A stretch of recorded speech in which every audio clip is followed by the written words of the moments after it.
Hi guys, WineTuber here, and in today's video I'm going to talk about one of the most prestigious champagne in the world, which is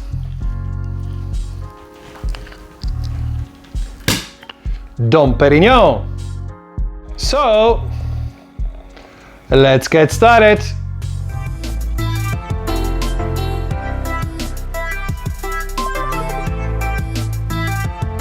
Many thanks to Paul from Edward Dillon and the Corkscrew Wine and Spirit Merchants for helping me with this video.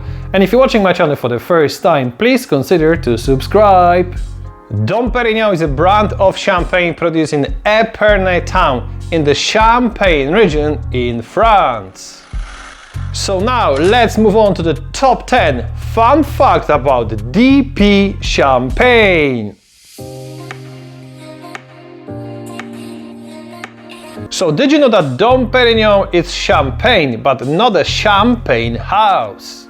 Dom Pérignon is produced by Moet and Chandon, and what's really interesting is that Moet and Chandon and Dom Pérignon is the same company, but they have two separate websites. Dom Pérignon is always a vintage champagne, meaning that each bottle of champagne contains grapes for the single year only. Did you know that each vintage champagne needs to be aged for a minimum of 3 years before its release? However, Dom Pérignon is aged nearly 3 times longer. Each vintage champagne, including Dom Pérignon, need to declare the year of the harvest on the label. Did you know that Dom Pérignon is available in 3 different levels of maturity, better known as plenitude? The entry level of Dom Pérignon, called P1, is aged for a minimum of 8 years, and the current release is 2013 vintage. The level above is Dom Pérignon P2, the second life of vintage champagne, and it's aged for a minimum of 15 years. The current vintage is 2004. The top Dom Pérignon champagne is called P3, and it's aged for a minimum of 25 years in the Moet and Chandon cellars. This champagne can be released to the market even up to 40 years after the harvest, everything depending on the stage of the maturity.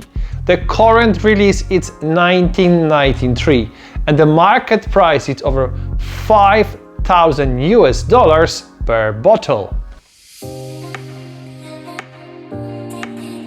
Dom Pérignon is always a blend of Chardonnay and Pinot Noir. Unlike the other champagne producers, Dom Pérignon don't use any Pinot Menieur in their blends. Fun fact, did you know that there is 7 grapes variety permitted in the Champagne region? Apart of Pinot Noir, Pinot Menieur and Chardonnay, there are also Pinot Gris, Pinot Blanc, Arban and Petit Melier.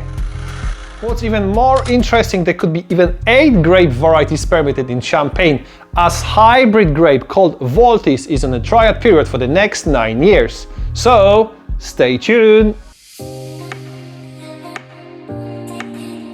Moet and Chandon is producing Dom Pérignon for over 100 years. The very first prestige blend was made in 1921 and released in 1936. Since 1921, Dom Pérignon was released only 45 times. As prestigious houses such as Moet and Chandon, it's producing vintage champagne only when the weather condition was ideal to produce healthy and fully ripe grapes. Now let's move on to the top 5 fun fact about Dom Pérignon champagne. A part of Tétanger and his commercial successor Bollinger, one of the most favorite James Bond champagne was Dom Pérignon. DP has appeared in several James Bond movies, in fact in almost all of the first 10 Bond films. Fun fact, in the 1969 film called On Her Majesty's Secret Service, James Bond ordered Dom Pérignon 1957. But this vintage was never produced. Listen this please.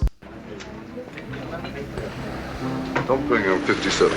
Well, James Bond drank a lot of fantastic champagne, but his wine knowledge is definitely not great.